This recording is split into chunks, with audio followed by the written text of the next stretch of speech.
that Sakina subsequently showed me, he wrote to her and he said, you know how and why I gave up shooting those doves? And he said, I'm in a similar position now.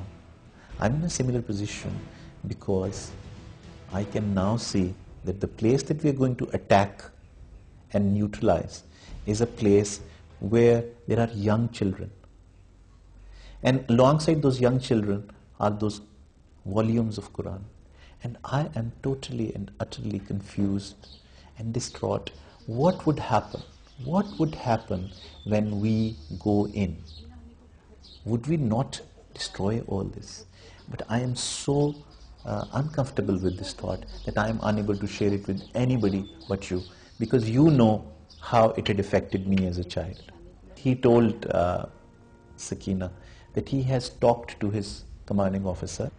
We planned to invade madrasa with full combat force, but Havaldar Shafiq pointed out the chances of collateral damage as there were a number of young and innocent students boarding in that particular place. Havaldar Shafiq so volunteered for this mission to hunt down this terrorist leader, as he clearly identified him and his other aides residing in that madrasa in the guise of religious preachers. We then modified the plan, and Havaldar Shafiq, along with his combat team, was to shoot the terrorist leader with his sniper rifle. If he was able to do that, then it would mean no destruction of Quran, it would mean no destruction or apparent injuries to any children, and everybody would be saved, but the insurgents taken care of.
Havaldar Shafiq, who was in a state of hesitation whether to fire or not, got shot instantly. Later, the compound was raided by the standby team and terrorists were forced to surrender. There's yet another thing which is important to highlight, that Havaldar Shafiq did aim but did not shoot. He gave his own life but to save another life.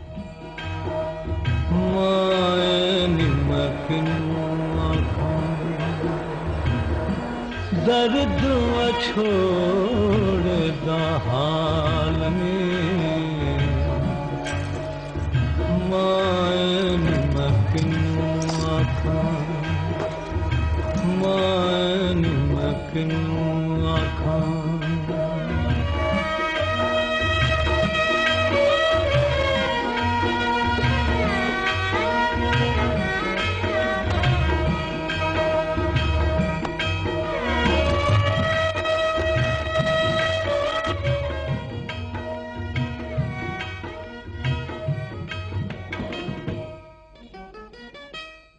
लेकिन उनका हाथ ऐसे नहीं था, उनका हाथ इस तरह से था।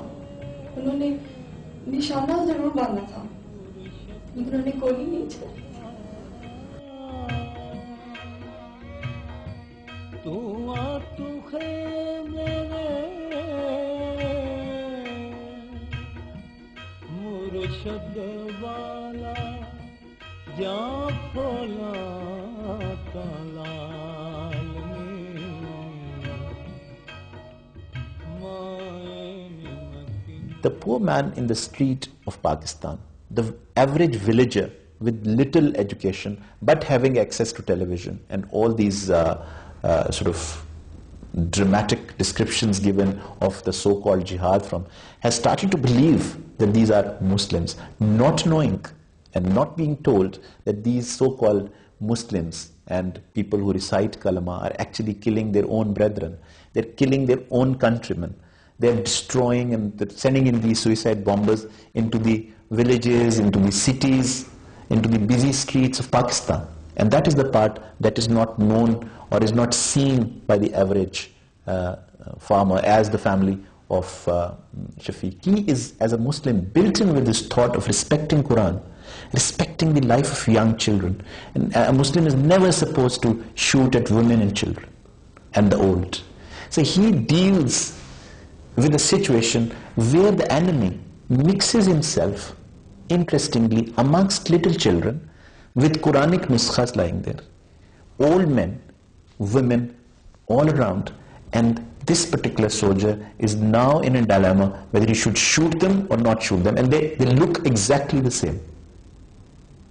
And in this dilemma was Shafiq. And his straight finger, in which he could not shoot, gives a symbolic description of this divide in the mind of the soldier. This price that a soldier of Pakistan army pays at the level of his morality, at the level of his psyche, at the level of his soul is unbelievable. And it cannot be understood if you do not have the sensitivity, the same feeling as that of Sakina. If you do not know the soldier in and out the way Sakina knew Shafiq, his part of the story would remain hidden. His part of the story would remain silent. And this sound of silence has to be heard by the world in large. The entire world has to hear the sound of silence. Sakina is now well. Dr. Muadid has not only cured Sakina physically and emotionally, but also changed her mindset. Sakina's only hope is now her little son. She wishes her son to grow young and follow the footsteps of his father. She wishes him to become a brave soldier one day and serve his motherland. Despite the complications and dilemmas faced by Pakistani people, the whole nation has given its fullest support and approval for Operation Rahe-Rast. This is evident from the success stories of the operation. The nation is proud of its soldiers and pays tribute to their sacrifices, since by sacrificing their today, they ensure a bright tomorrow for the nation.